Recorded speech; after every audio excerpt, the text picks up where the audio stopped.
Estás a punto de entrar al maravilloso mundo del más allá.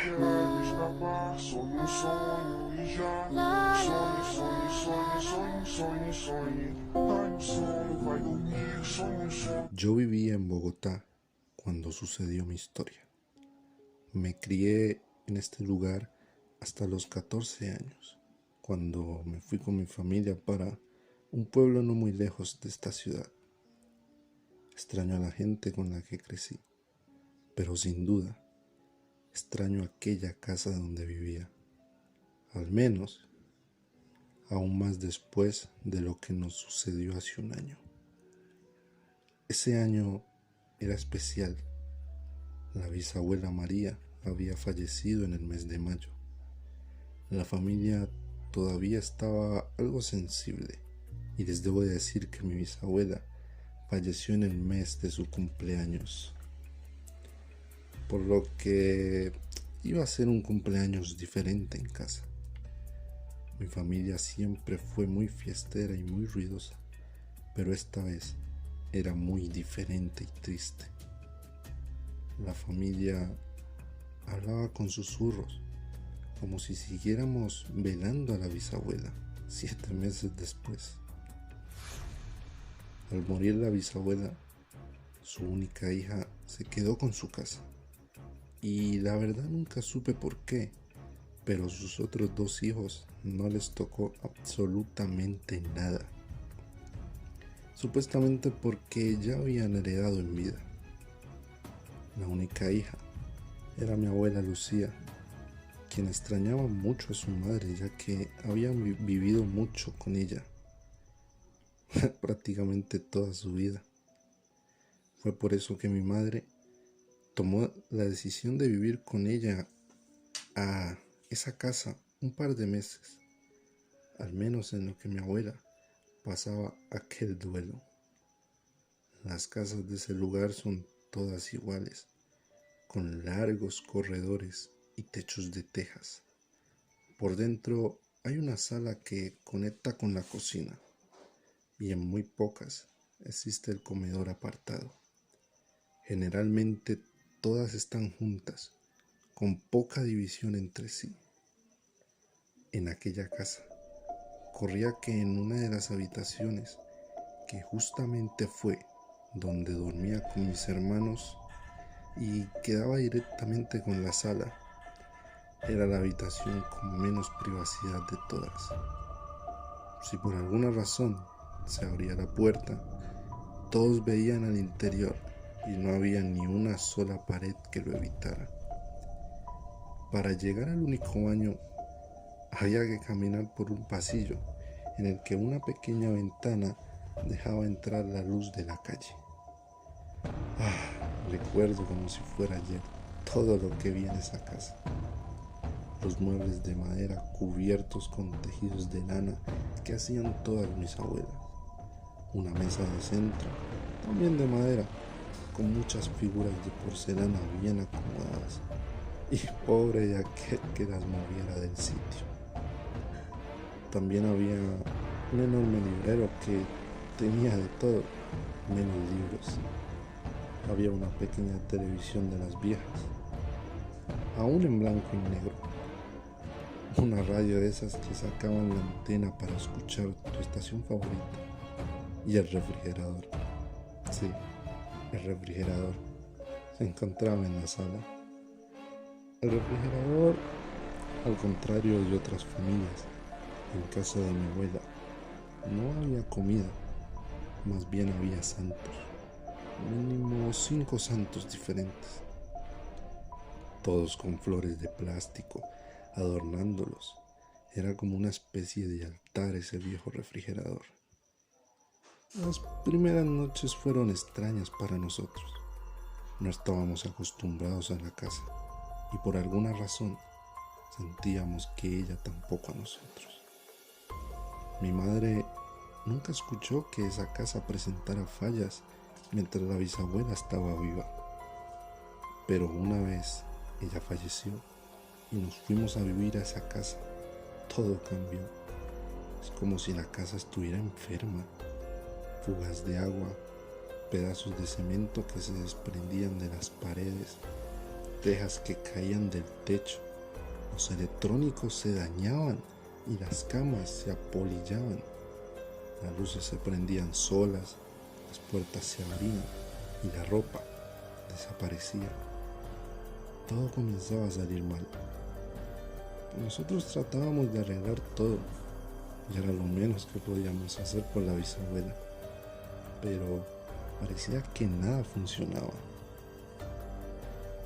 Se acercaba el 22 de mayo, día en el que mi bisabuela cumplía años, y los familiares que vivían fuera volvían a la casa.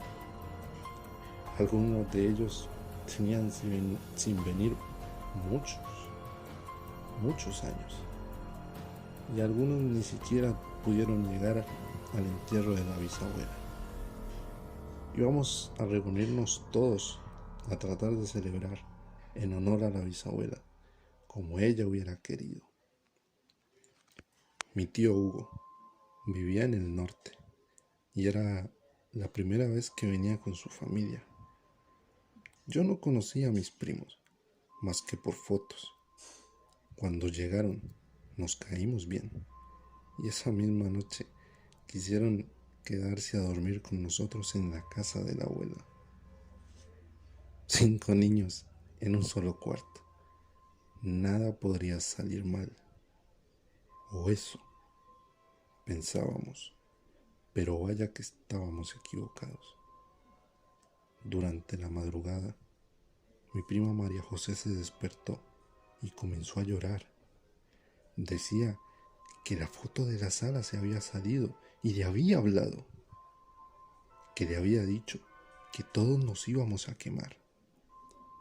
Mi mamá se quedó muy asustada, ya que siempre había sido una mujer creyente a lo sobrenatural. ¿Cuál foto, hija?, le preguntó mi madre. Esa foto, la del cuadro amarillo, respondió María José. La imagen del cuadro amarillo era la imagen de Jesucristo. Estaba sosteniendo un bastón y para nada era aterrador, por supuesto. Y lo que menos esperas es que una imagen de Cristo te diga algo tan macabro. Poco a poco se fue tranquilizando y el sueño terminó por vencernos.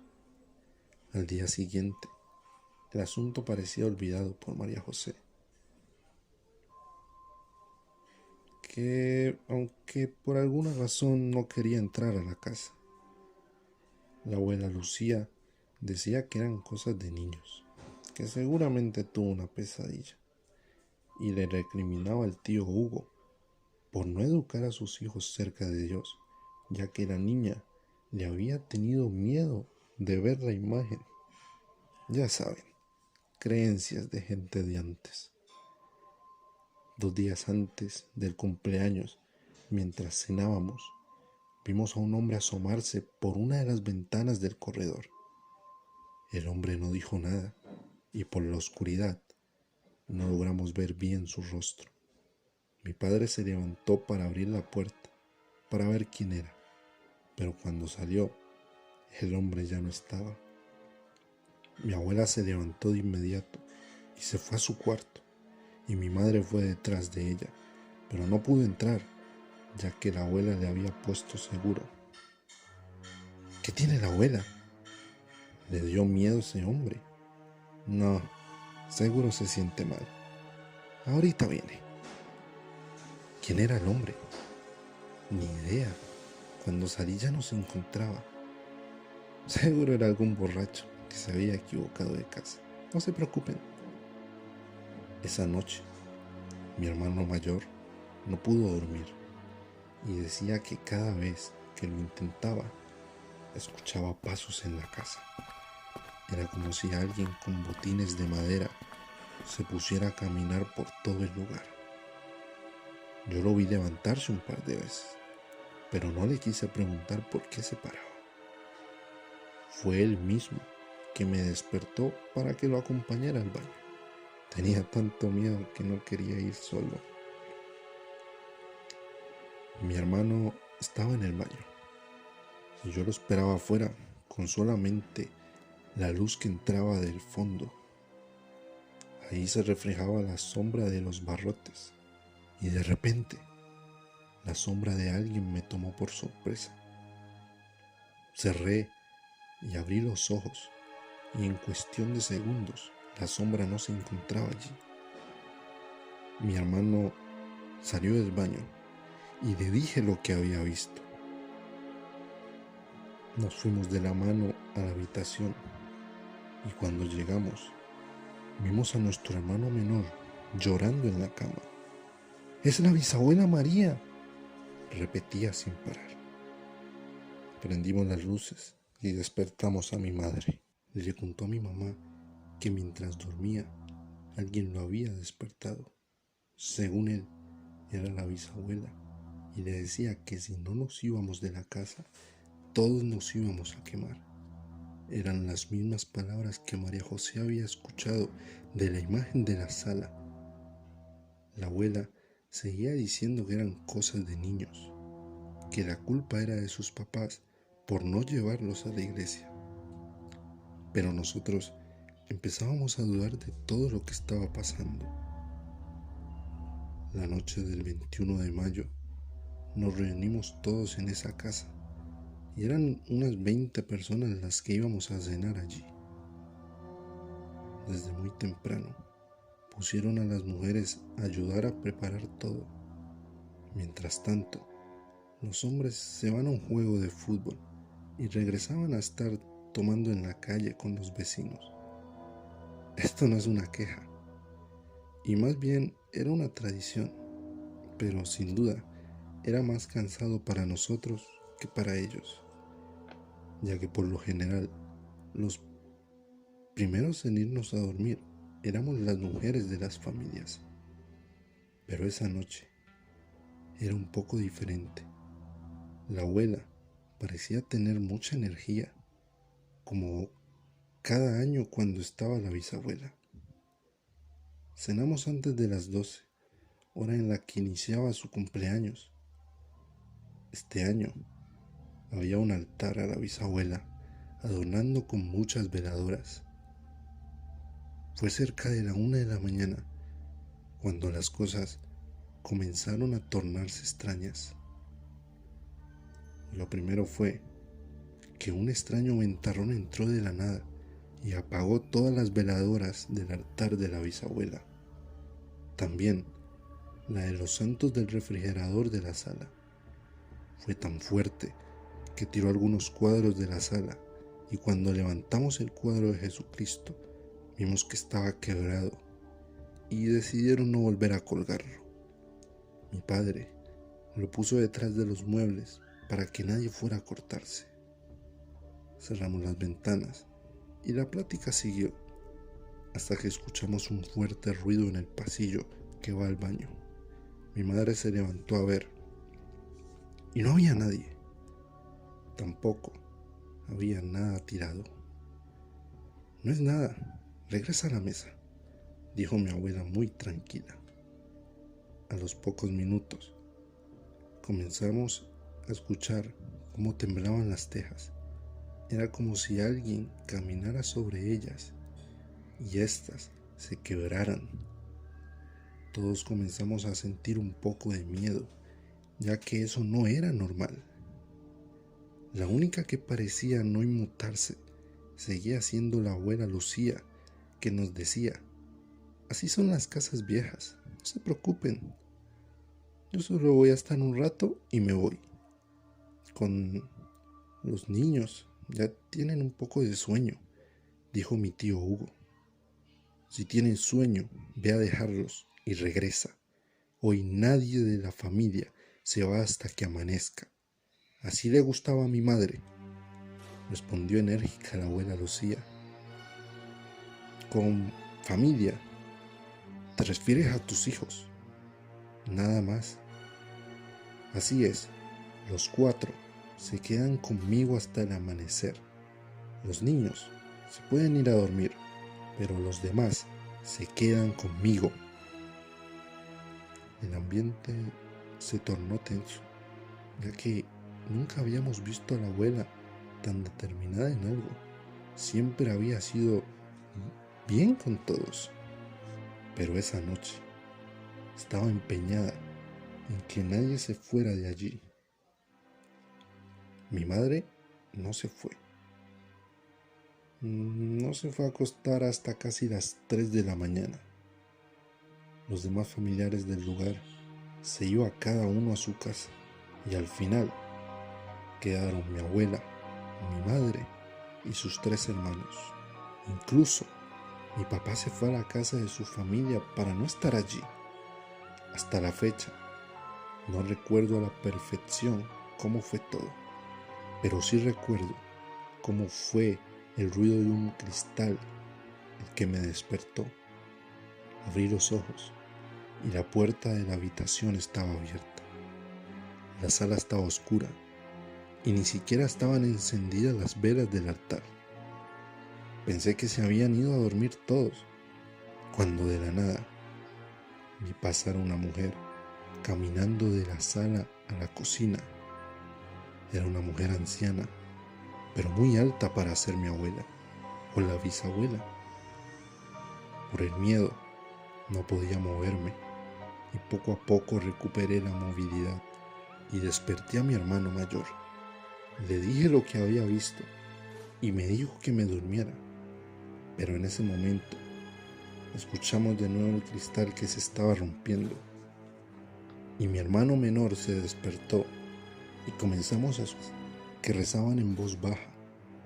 No entendíamos nada de lo que decían, pero escuchábamos sus voces. Los 3 nos abrazamos y comenzamos a rezar el Padre Nuestro, hasta que mi madre entró a la recámara y nos dijo que saliéramos muy despacio.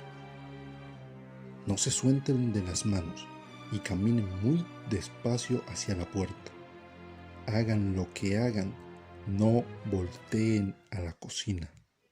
Cuando estén en la calle, corran a la casa de su abuela Juana y díganle a su padre que no vuelva hasta que amanezca. ¿Tú vas con nosotros? No puedo, tengo que quedarme con la abuela. ¿Y dónde está la abuela? En su recámara.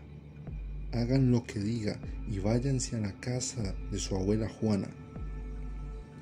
Mientras atravesábamos la casa, me mató la curiosidad y miré de reojo a la cocina y alcancé a ver algo que no se me borra de la memoria y que nunca le dije a mi madre en vida. La mesita de la cocina estaba sentada la abuela y uno de mis tíos le tapaba la boca. Otro le amarraba los pies a una silla y otro le sostenía un vaso con agua. Detrás de ellos, la figura de una mujer alta y estaba viendo todo. Salí llorando de la casa y corrimos como dijo mi madre.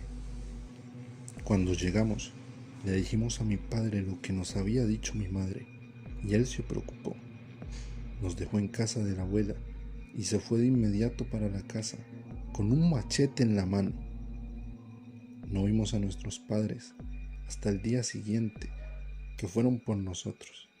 Mi madre se veía toda desaliñada y mi padre venía con un vendaje en la izquierda. A mis tíos los vi días después, cuando mi tío Hugo se fue a despedir de todos. La abuela Lucía estuvo unos días enferma y por eso no podíamos dormir en la casa con ella. Supuestamente tenía algo contagioso, pero la verdad nunca lo supe. Días después tuvimos una cena más íntima. Estábamos nosotros y mi tío Manuel con sus hijos. Después de cenar se retiraron y nos quedamos un rato platicando con la abuela, la cual parecía estar más repuesta de su enfermedad. Niños, voy a vender esta casa. El dinero lo voy a repartir entre sus madres y sus tíos. Yo me voy a vivir con Andrés, así que ustedes pueden volver a su casa, nos dijo la abuela. Mamá, mejor platicamos eso después. No hay nada que platicar. La casa se vende yo no soy tu abuela, yo no puedo vivir así. Si no hago algo, esta casa me va a terminar matando. Mamá, mejor hablamos de esto mañana, ya que los niños no tienen vela en este entierro. Tus hijos deben estar preparados para todo.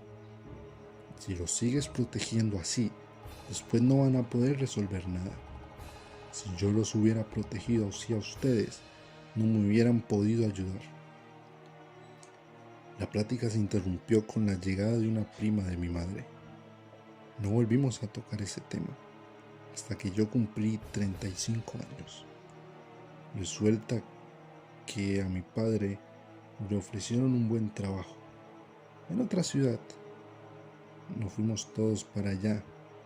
En ese tiempo la casa de la abuela se vendió y todo el dinero le tocó a mi madre, así como el dinero de la venta de nuestra casa. De esta forma, pudimos comprar otra en la siguiente ciudad a la que nos íbamos a ir. Y el lazo con el pueblo natal se fue cortando poco a poco. Solo íbamos de visita, pero ya no nos quedábamos allá. Fue hasta que murió la abuela Lucía que regresé a pasar la noche. En la velada de la abuela, me enteré que la casa se vendió, porque así estaba establecido desde antes. Quien les vendió la otra parte del terreno para construir, les dijo que a la muerte de María, él recuperaría su parte, y si no lo hacía, lo haría también su familia. De lo contrario, toda la casa sería compartida. Cuando cuento esto, lo primero que me dicen es, legalmente, no pueden obligarte a compartir si compraron ese terreno y todo está en regla. No hay más que hacer realmente. Pero lo que no entienden es que no se trata de un convenio legal, ni tampoco se trata de compartir la propiedad de esa casa. Se trata de compartir el espacio con lo que creemos es la familia del dueño original. Por eso siempre se movían las cosas del lugar y por eso aquel cuadro de Jesús siempre se caía. También veíamos sombras todo el tiempo. No sabíamos que estábamos conviviendo con espíritus que reclamaban su espacio. Mi abuela lo sabía. Y fue aquel cumpleaños cuando se lo reveló a sus hijos, quienes pasaron toda la noche tratando de evitar que el espíritu de una mujer se apoderara del cuerpo de mi abuela y que ésta le prendiera fuego a la casa. Muy posiblemente era aquella mujer que vi detrás de mis tíos aquella noche, y lo que sostenía mi tío en el vaso era agua ras, con lo que mi abuela pretendía prender todo.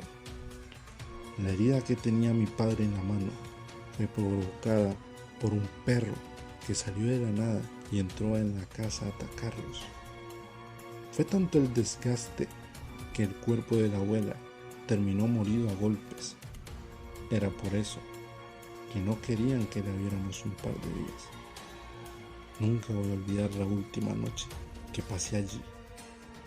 Estaba sirviendo un vaso de leche cuando vi cómo los santos que estaban arriba del refrigerador se movían hacia el borde para luego caer frente a mí. Era como si alguien estuviera empujando lentamente un objeto. Mi madre ni siquiera me regañó por eso, solamente recogió los pedazos y luego los guardó para luego pegarlos. El cuadro de Jesús que estaba en la sala se quedó en casa de mi tío Manuel hasta que un día comenzó a caerse de donde lo colgaban y prefirieron deshacerse de este. Su familia nunca supo lo que pasó en la casa de la bisabuela María. Eso solamente lo saben los 4 hermanos, mi padre, mis hermanos y yo. Nunca sabré qué tanto de aquello sea realidad y qué tanto sea ficción, pero lo que sí sé es lo que sentí durante el tiempo que viví en aquella vieja casa.